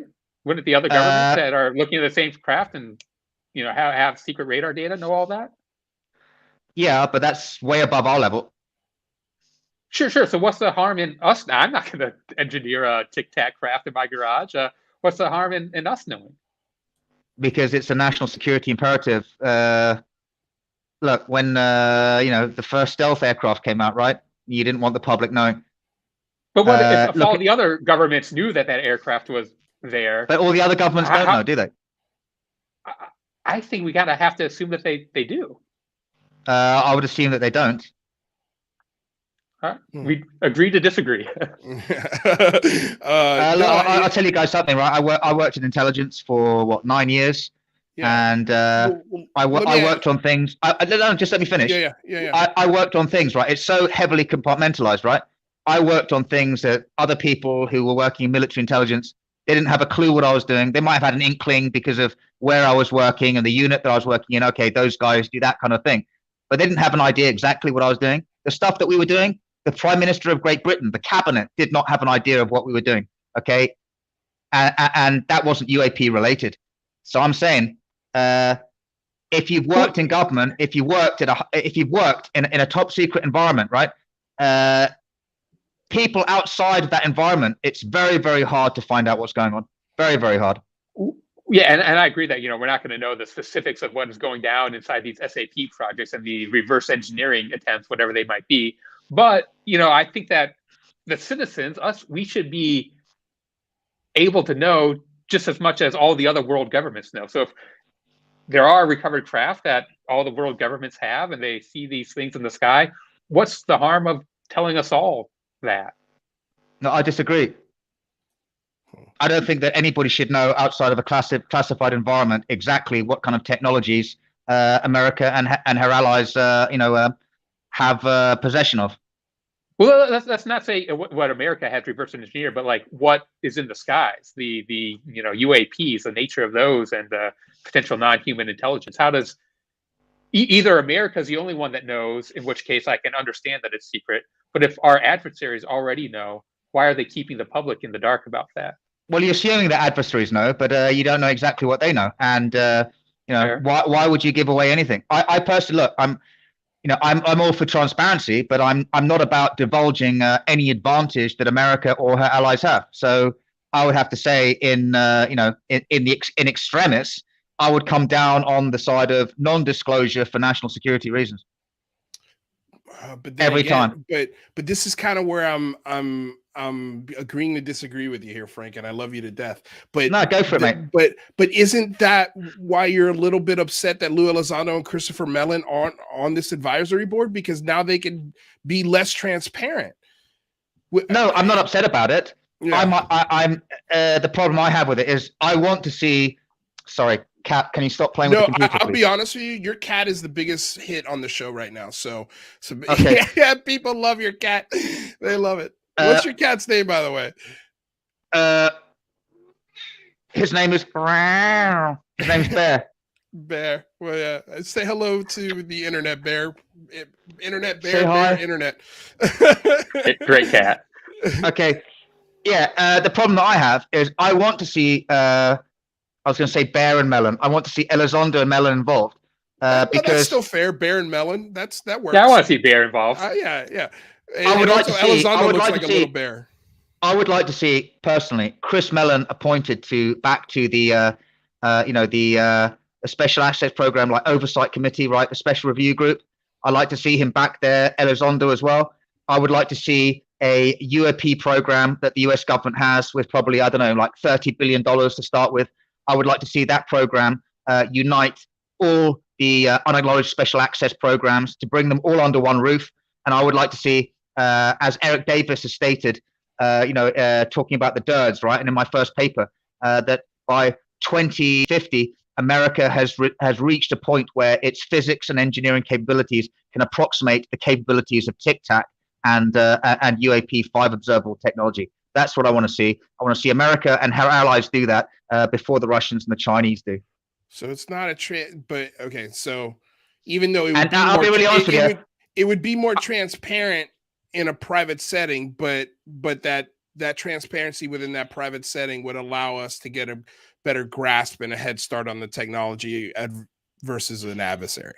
Look, I'm torn between two things, right? Because obviously I'm a researcher, so I want to know what's going on. But if it comes to national security, then I don't want to know. And I look, there's the stuff that I've talked about. I've talked about some really, really crazy out there things like time travel. I've talked about uncontrolled use of unlimited energy. The stuff that I talk about is probably about 10 to 15% of the stuff that I'm told. A lot of the stuff I don't talk about it. Why? Because I don't consider it to be in the national security interest of the United States or anything else. It's not classified information. It's just I don't think that it should be out there. And if I have to choose between my own curiosity and the future prosperity and security of America and her allies, I will choose the latter every time. All right. Well, let's switch gears here a little bit. We got Michael Mataluni, who's a half hour late. Michael, how you doing? Hour 15 minutes. I'm good. I'm good. Yeah. Welcome to the show, pal. Glad you're here. We had a $5 super chat question from G West, who says, personally, the conversation of reverse engineering shouldn't even be a topic yet. I really want to know if ETs are here. Are these crafts ET? What do you think about that, Frank? Are these craft ET, in your opinion? I have to take, I'd have to say, Colonel John Alexander. It's like, yes, maybe, I don't know, all of the above. I really don't know. Huh. So you don't have an educated guess? I don't. I believe that some are interdimensional. I believe that some are time traveler. I believe that some could be extraterrestrial. If you look at Skinwalker Ranch, there's definitely some kind of evidence there for something that's invisible, possibly interdimensional. The fact is, I don't know. Yeah. I don't know. And I think that very few people out of a classified setting will. But I think that we need to know. Can I give an answer for you? What it sounds like. Yeah, you go for it. Anyway. It sounds like you're saying it's not just one thing. Yeah. Okay. So there you go. So maybe it's a lot. And I agree with that. I mean, I think I've said a few times, like, wouldn't be shocked if it's all of the things, if it's future people, if it's entities that we can't see that are standing right next to us, if it's alien crafts coming to visit the planet. I think a lot of this is American and drone tech that we're not discussing and having a real conversation about. I think it's a combination of all of these things. And when we do, if we ever do get some sort of semblance or answer on this big question, I wouldn't be shocked if it comes in a whole bunch of different forms. And I can understand, a little bit of why it's so difficult from a government perspective. Again, I don't have a lot of sympathy for the government, but in this aspect, I do. How do you, maybe a lot of people behind the scenes do want this information out really badly, but that would be irresponsible to just put that information out there without any real concise answers to it. So I can understand that aspect to it. But Michael, you're just jumping in the conversation. How much have you caught of it? Any thoughts so far? I'm catching up on the last few minutes here, and I think this is one of the things that we tend to spin around often, right? Like nobody has any sort of data that they can present that will say this is absolutely what this is absolutely what that is. I definitely believe there are a lot of phenomena going on here. I think there can be a lot of misidentification as well. And I think the biggest challenge is that, for me, I haven't seen any 100% verifiable evidence. When I was 11 years old, I had an extraordinary sighting, but I have no evidence to back up what I saw. And so we're all approaching this. And I think we've used this analogy before when you think of like a bunch of blind men in a room and you have, the elephant, and one person is grabbing the elephant by the horn and one by the tail and one by the leg and one by the belly. And everybody has a different description of what the phenomenon is. Yeah. And so, and that metaphor leads you to believe that it's one phenomenon, and it quite possibly isn't, right? Because as you mentioned, we have drone technology, and these things are getting more, the technology is advancing quickly every single day, and we don't know what capabilities, other folks have within our government, commercially, overseas. So there's a lot of different possibilities on what those sorts of things are. And then we have truly unidentified phenomenon that we can't put our finger on, which could be multiple different things that we don't know. So here we are again, having the same conversation of we don't know what this is. And I think it's so important that we're constantly pushing for answers. But, is the government going to give us those answers? And what if it is just the government? Then they're certainly not going to give us those answers. If it is something else that they don't know that they want to cover up, they're not going to give us those answers. But I think that people in Congress who are actually open to this issue, who are pressing the Pentagon, I think they're doing the right thing. I just don't know what we're actually going to get out of it. Well, can I just put some, so go ahead. Yeah, go for it. Go for it, Frank. No, you go first, mate. No. Please. You're our guest. I was just going to say thank you very much for that. It's very kind. I was just going to say I'm going to push the boat out here as far as I can. I'll say as a young intelligence officer in the mid-90s in the UK, flying on AWACS and doing debriefs of British fighter pilots, I didn't have an idea after, and that's all I can say. You didn't have an idea after, but it wasn't prosaic. Can you say that? It wasn't prosaic. It was definitely not prosaic. It wasn't. Let's put it this way. It wasn't. It wasn't Russian Bear aircraft. It wasn't long-range Russian aircraft. Are you saying while you were flying over on this plane, you also saw a craft? I'm not saying anything. Okay. All right. What are you doing to me? Well, it sounded like you were debriefing some people who made some stuff. If I understood that. I'm not able to say anything. I can neither confirm nor deny. And were I in possession of such information, I wouldn't be able to say. All I can say is that I was perplexed then, and I am perplexed now. Yeah, I'm still perplexed. I can tell you, after my experience, I am still perplexed. I was perplexed then, I'm perplexed now. And I think that's a commonality for sure for the folks who have actually had the, I don't even want to call it privilege, but the opportunity to see these things. Can I throw one more thing in? Please do. Think 1976. I have to be very careful what I say here. Think 1976 Tehran case. Right, the Tehran UFO case, and think the 1980 Peru case, okay, which were three instances, because there were two instances in Iran of where fighter interceptors tried to intercept UAP, and there was the 1980 Peru case where there was an interception of a UAP, okay.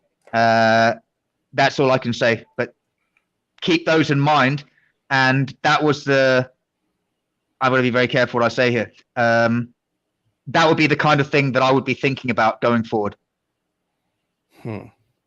In what regards? How should we be thinking about? Do you think we're going to get more cases like Iran and the Peru, where we get pilots whose instruments shut down after they've locked? I would suggest that there's a lot more military cases of intercepts of craft. Okay, I'll give you guys another one. I'll give you guys another one. And I actually looked through the records of this, and I haven't found it anywhere. We're talking like 1957, 1958. There was an incident on the inner German border. Okay, the person who related this to me was, I won't say what he did later because that could identify him. He was at the time working counterintelligence. It was just after the establishment of the East German Air Force. It was about 1958, 57, 58. There were a number of aircraft, half a squadron, maybe 6 to 8 Eastern Bloc fighters were sent towards the inner German border. I was told that the NATO forces scrambled 4 British Vampire jets to intercept these 6 aircraft moving towards, because that was when you had, like, Germany was split down the middle, right? You had East Germany and West Germany. So the Sov bloc, they were trying to test the reaction time of NATO. I was told that, so you had 6 to 8 aircraft moving from the east, and then you had 4 British aircraft coming to meet them above the inner German border. And then I was told that from south, traveling north at a height of 30,000 feet, there was a craft. It was basically a radar signature, and it was like a couple of aircraft carriers in size, and it merged plot with the 6 to 8 Eastern Bloc fighters and the 4 British fighters, and then carried on moving north at a speed of up to 6,000 miles per hour. And the fighters just disappeared, both the Eastern Bloc fighters and the British fighters. I was told by my contact that there was an extensive search done on the ground, that there was no wreckage found, and that they were monitoring also Soviet Eastern Bloc traffic, that the other side found no wreckage on the ground on their side of the border either. And then basically the Americans and the Brits, they went around all the NATO radar sites in Germany. They confiscated all the tapes, reminds us of the Nimitz, no? And basically swore everybody to secrecy on pain of being court-martialed. What year was that? This is late 50s. Late 50s. Wow. Damn, I haven't heard of that one. Is that a public case? No, I've tried to find out about it. I've looked up on German websites, and it's completely unreported. But it would be, because at that time you would have had limited capability as a civilian to see what was going on at 30,000 feet, right? Wow. No, that's pretty wild. James Doyle with a $1.49 super sticker. Thank you so much for that. Truly appreciate it.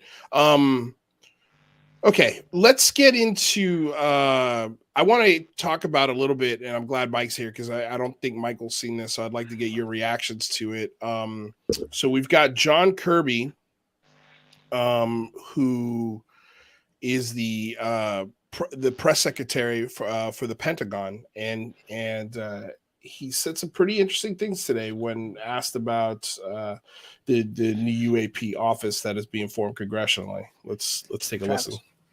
Hey, John, thanks. I wanted to follow up on the UAP group that Deputy Secretary Hicks recently created, because there was some significant movement on Capitol Hill about it. Is that group currently active in collecting and analyzing data from the services? Or if it's not, is there some timeline of when it's expected to be fully stood up and operational? Travis, I can't sit here and tell you for sure that there's been an initial kickoff meeting. I mean, the deputy secretary did launch and establish this group, and we talked about it last week, I think.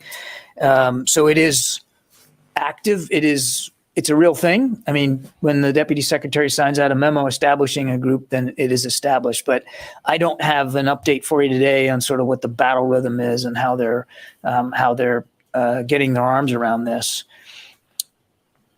It's important to remember, it's not like it's a board of directors, but it's really about a process through which we can better collect reports, assess them, analyze them, and then make recommendations to policymakers as a result of them.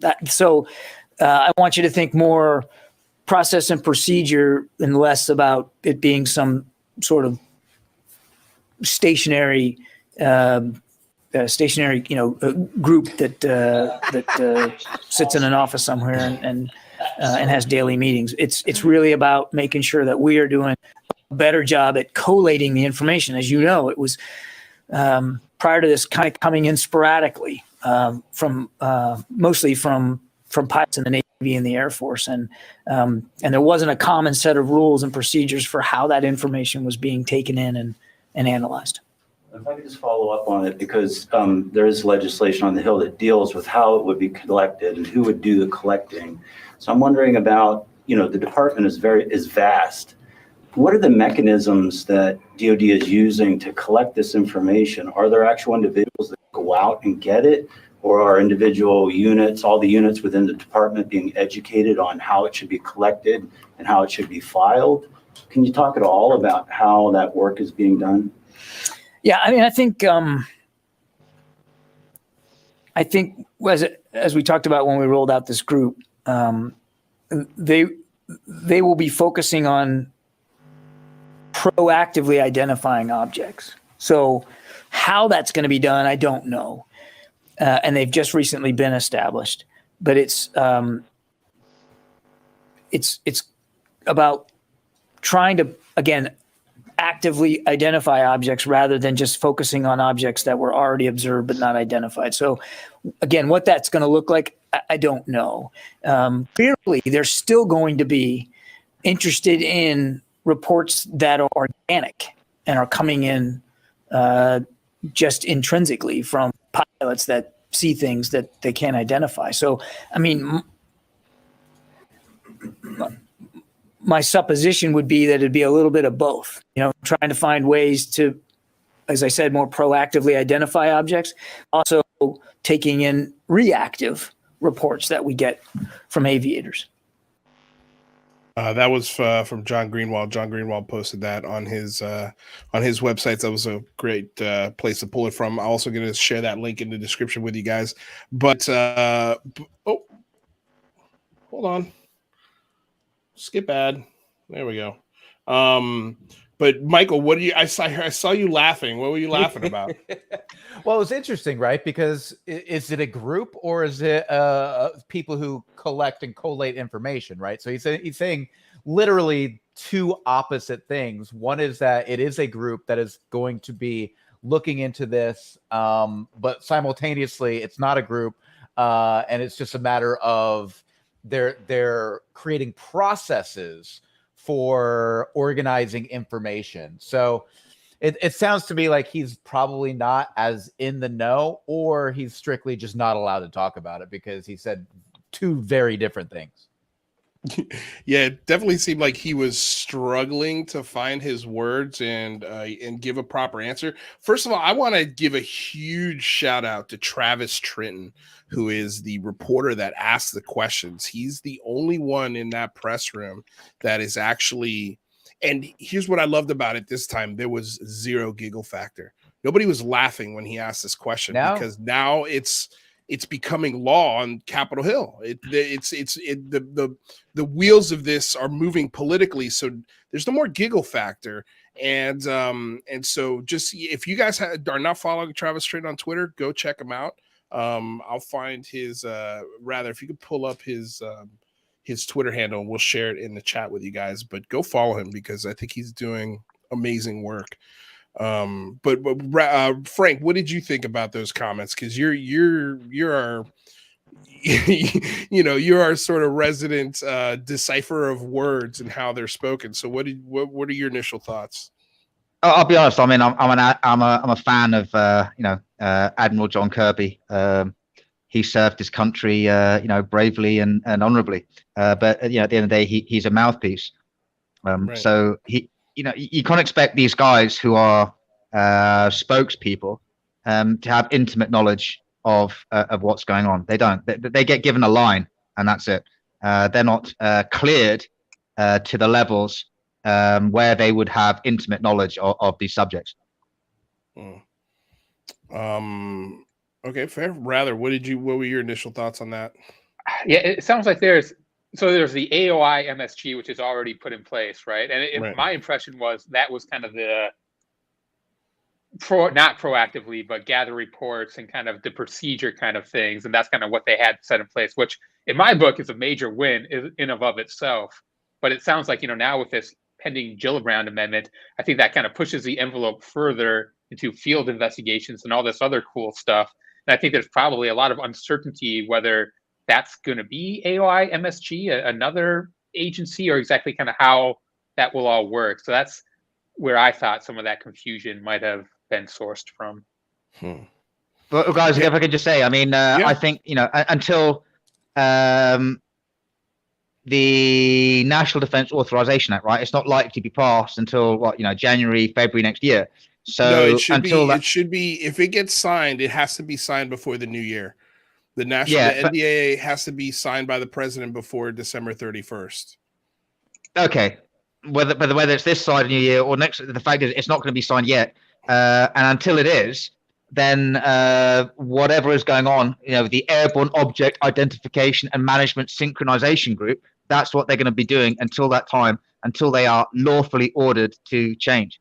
What might happen is, assuming that the current version of the Gillibrand Rubio Gallego amendment comes into law without being changed anything further, then it remains to be seen how the DoD and the Office of the Director of National Intelligence will incorporate that into what they're doing going forward. And that will be interesting to watch. But I mean, they will have to do at least to the spirit, at least to the letter. They will have to do it because it will be law. Well, I know that a lot of people seem to be, I think most people are pretty positive about this compromise. There are aspects, we spoke about them earlier, that were not included, but with this, assuming it gets signed into law, which it looks like it's on the fast track to being done, we'll see what the final verbiage turns out to be, but let's just assume it goes in as is. I think there's a very real possibility that when the next year's NDAA comes out or proposals come out, that the things that are missing from this year are included in next year's NDAA, and not as amendments, but as an actual part of the bill. So it doesn't have to go through this. We don't have to worry about the voting aspect of this thing. Will it pass? Will it not? It's part of the bill. It passes every year, and we're going to get it. Do you foresee that possibly happening, where we get that oversight from like Lou Elizondo and Mellon and the science advisory committees in next year's version of the bill? Well, I mean, there'd have to be an amendment that would put that back into the bill. But let's just take the win, what we've got, which is, a massive achievement over anything that we've had before. But I would just caution what my colleagues at SCU have said, like Rich Hoffman, when he's talking to the debrief. He still said, my concerns, the lack of transparency, the lack of outside scientific involvement and collaboration, and the understated degree of oversight it proposes, right? SCU seeks to have the program be as open and transparent as possible. The public won't tolerate yet another closed-door study on the UAP subject, okay? And then Robert Powell, who's another co-finalist, said the SCU has made suggestions to individual senators on way to strengthen the Gillibrand-Rubio amendment.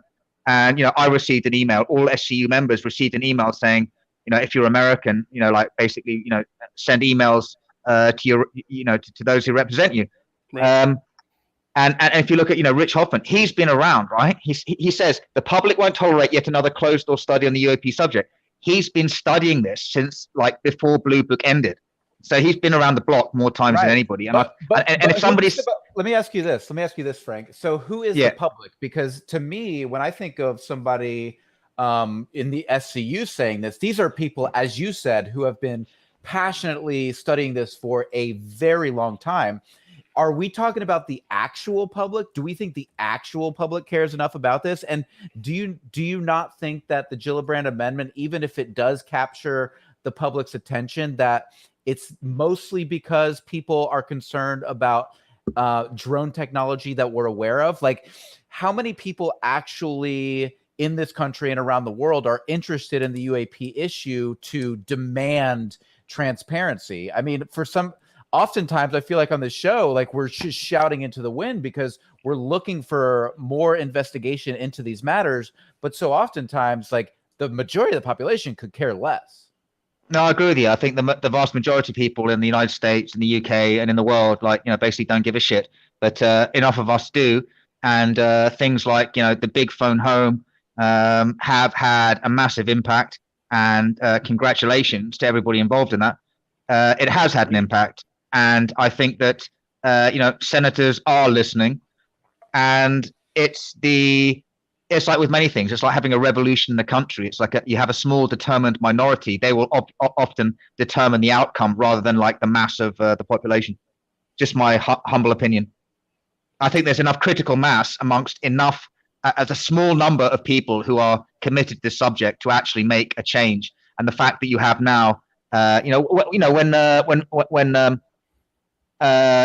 he's talking about, the public won't tolerate another closed door study. He's talking about, people on UFO Twitter. He's talking about people who are interested in phenomenology. Right. He's talking about the small critical mass that actually talk to their senators, talk to their representatives, and who actually, can make a difference. That's what he's talking about. The interested public. Yeah, I completely agree. Well, here's what really excites me, and this kind of happened a few weeks ago, but this is a perfect example of how I think that the conversation is changing, and that it's becoming politically viable to discuss this as a politician. So, Senator Gillibrand wrote 3 hours ago. I'm proud that my amendment on this. Yeah. Sorry, hold on. Let me. I think I can anyway. Let me see. Yep, there we go. So she made this statement, and it links to an article in The Hill. And she says, "I'm proud that my amendment to establish a permanent office to investigate unidentified aerial phenomena is in the NDAA. Burying our heads in the sand isn't an option. Studying UAPs is critical to keeping our strategic edge and keeping our nation safe." Right. But that being said, so this is the interesting point here, because when you talk about UAPs and keeping a strategic edge to keep our nation safe, this is not about an open door policy of sharing information about UAPs with the public. It's not. But here's what I was going to point out, and this is why I think it maybe does shift in that direction, Michael. Okay. She posted this 3 hours ago. It has 221 retweets with 42 quote tweets and 711 likes. She had another thing that she posted 4 hours ago, and let me show you the difference. She posted something right before it about the best way to lower our costs for working families. Okay. like working families and help your paycheck stretch further is to pass the Build Back Better Act. When we do, we'll lower the cost of childcare, healthcare, prescriptions, energy, and utility bills. 12 retweets, 2 quote tweets, and 48 likes. Okay? Like, this is the difference. That's what excites me, man. Is like people are interested, right? People are interested. Don't tell me they're not, and don't tell me that this is just a small aspect of UFO Twitter. This is not just UFO Twitter. You know what I'm saying? I'm sure a big part of it is. But listen, there are so many closeted. She's got to see that. There are so many closeted UFO geeks in the world. Like that is a fact. Like people will come up to me and they'll be like, "Hey, wink, wink, nudge, nudge. I saw your podcast. I watch Ancient Aliens at night." It's like, yeah, there are so many people in the closet that actually. I'm one of them. Yeah, right. Well, I think you're pretty much out of the closet. But point B, Ancient Aliens, got it. But point being is this has captivated mankind's imagination since, as far as we've been looking at stars in the sky and telling stories and creating mythology. The question is, what can we begin to put together in 2021 that is actually going to, legitimately study this? And so, one of the things that, people were saying in the chat earlier was that the government's never going. And so that's the thing. That's why I keep pointing to the fact that this is a bill about national defense, right? We're never going to get the answers from the government. I mean, I'm not going to say we're never going to get the answers. We should always be putting pressure on them. But at the end of the day, You got the Galileo Project. You got people who are actually outside of the government purview looking into this sort of thing. So but I kind of disagree with you. Okay. A little bit. And I'm just going to push back with a $22 million program is the reason why we have this bill. And we got 3 videos, a New York Times article, and what else did we get out of there? I'm spitballing off the top of my head. No, but that was we got the Galileo Project. We got the Galileo Project. Well, we have this law that soon to be law because of this little $22 million program with zero oversight and zero public interest. And now we're about to get $1 billion with a B. It's been reported. Or rumored to be reported that it's going to be $1 billion type program, a permanent office. So if we get that kind of data out of a $22 million program, imagine what's going to come out of $1 billion program. Well, I really like what you said about the fact that because the government is legitimizing these concerns and looking into it deeply, that also has an effect on other things outside of the government. And you have more people who are interested, and you have scientists looking into it, and you have legitimate researchers who are going to look at this topic and take it seriously. That's what I think a lot of, I think when people say the government's never going to give up their answers, there's no point in pushing them.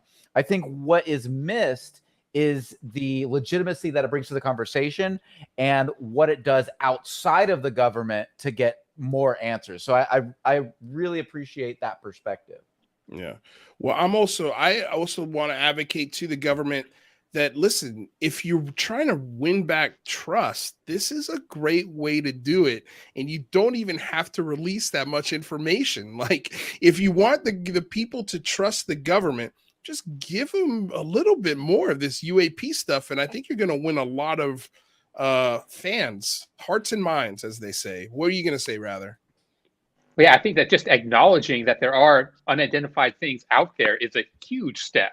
And, the ASAP created, that kind of led to the UAT task force. And that public report is what, changed the minds of Avi Loeb and started the Galileo Project. So, yeah, I totally agree. It's all about decreasing the stigma and kind of, letting room for other people to realize that there's a there. And yeah, I think the snowball is just going to gain momentum and get bigger. Well, I thought this because do we have a Galileo Project? Do we have an Avi Loeb? If we don't have a 2017 New York Times article coming from leaked video from the Navy, we? No. And we asked him that question on your show, and he agreed. Like, and it was kind of like because he's like, I don't want any government information. But the reason you started the program is because of the government information, right? I mean, like, you wouldn't be here unless it legitimized it for you in a certain way. And he agreed with that statement. He did. But you have to look at the history, right? There's been 70 years of gaslighting saying that, no, we know everything that's in the sky. So that's a huge sea change just to say, hey, no, that 70-year history, that's not true. Yeah, no, it's okay. So here, I wanted to add this last thing here to the discussion, and it's something that I highly recommend everybody check out. I'm gonna give you the link right now. It was an article written in Vice magazine. We've only got a few minutes, so we're not going to be able to deep dive into it. Oops, that's not the link. Hold on a second, guys. Let me. As long as it's not the naughty link, you're okay. No, it's definitely not the naughty link. There you go. So check this. This is numerologist. Figure out what. An absolute must watch. It was created by Jesse Michaels, and he interviews Stanford professor Gary Nolan. And I'll read the description because there was a lot of cool stuff in this video.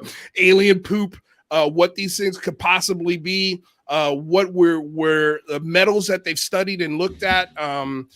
It is insanely interesting, this video and article that was put out in Vice magazine. But Dr. Gary Nolan is the Ratchford and Carlota A. Harris Professor in the Department of Pathology at Stanford School of Medicine. He's published over 300 research articles and is the holder of 40 U.S. patents and has been honored as one of the top 25 inventors at Stanford University. Dr. Nolan was a founder of Rigel Inc., and Nodality Inc.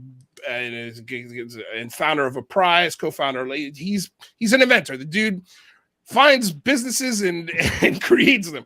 But in this conversation, we focus on his interest in the area of UFOs. Since 2016, Gary has been in the possession and analyzing materials given to him by some of the top ufologists in the country, like Jacques Vallée. He also consulted for the CIA in studying the brain structures of people who claim to have UFO encounters.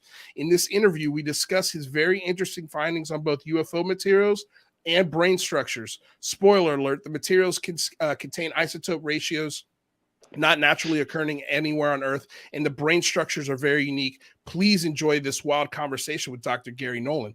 And I mean, this was a conversation that we weren't having last year. And I don't know if Gary Nolan is as open and forthright, in years previous about this. I'm sure he's spoken to it on some level, but this is the first time I've ever heard him talk about it. And it was interesting. Part of this discussion went to like the people who see this and how they talk about schizophrenics and how schizophrenics, it could just be a filter in the brain that is allowed to hear actual voices, but because we don't know how the brain works or how filters are sometimes mismanaged in the brain, we write them off as crazy. But in actuality, they might be actually hearing things that we just can't access because our brain didn't develop with that, if we want to call it, flaw. And they talk about how the eyes, the ears, the nose, your senses are a detractor. They don't of this reality. They sort of, those are the filters and the buffers that help you cope with what's actually there. And by the time your brain filters it, it processes it in this 3D that we live in. But man, this is hands down my favorite thing I've seen this year on the topic, because the legitimacy that this professor adds to this conversation is bar none one of the highest I've seen. It's a quick question, Luis. Yeah, go for it. So basically, I mean, by that metric, somebody who is diagnosed with a psychopathy, with psychosis, you're seeing things, you're crazy, and they give them antipsychotic drug. They could actually be seeing something from another dimension. They could actually not be crazy at all, and actually we're the crazy people because we're not seeing it. Oh, I've been thinking about that since I was like 16 years old. I hear you loud and clear, Franc Milburn. I'm not saying that I have.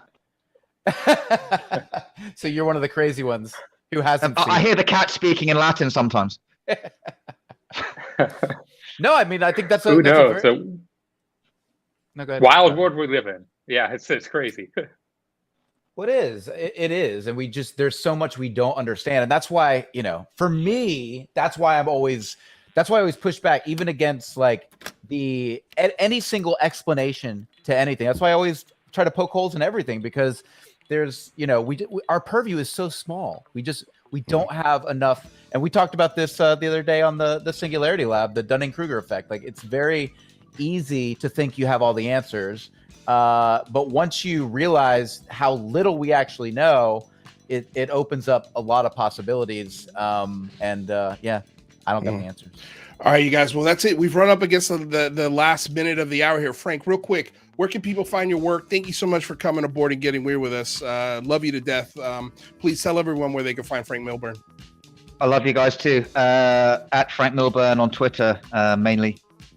Awesome. Not giving us answers, but giving us good evaluation and information. We'll see you later, Frank. Great discussion. Thanks, Frank. Appreciate it, brother. All right, you guys. Well, that's it. That's the end of the show. My whole system just crashed right before the end of the show, but want to say thank you to our guest, Frank Milburn. Want to say thank you to Rather Be Squidding, Michael Mataluni. Want to say thank you to DOS Tapes for providing all the tunes you hear on the show. Bandcamp link is in the description below. Don't forget to check out the show after this. It's available on iTunes and Spotify, so check that out. Like, share, subscribe, support the show if you can through Patreon. Thank you to all the super chats. Truly appreciate all the support out there, you guys. Stick around for what is it? I always want to call it that other show. That other show, but That UFO podcast. The boys are coming up next. Best 3-hour block in UAP UFO talk. So thank you all so much for coming aboard, getting weird with us here on another episode of the Unidentified Celebrity Review, your home for credible news, reviews, and commentary on everything UAP and UFO. My name's Luis Jimenez. For Rather Be Squidding, Michael Mataluni. We'll see you all next week. Peace. Peace.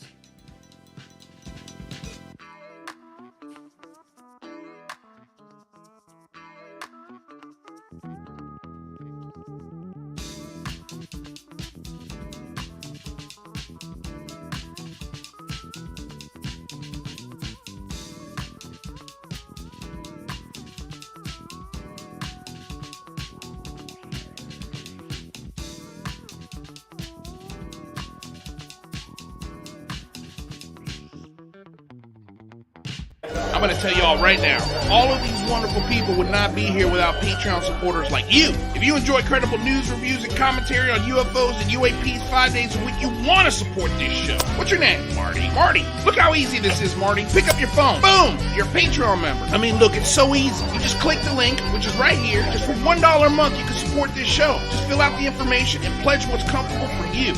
It could be $1, $5, $10, or who knows. Just support.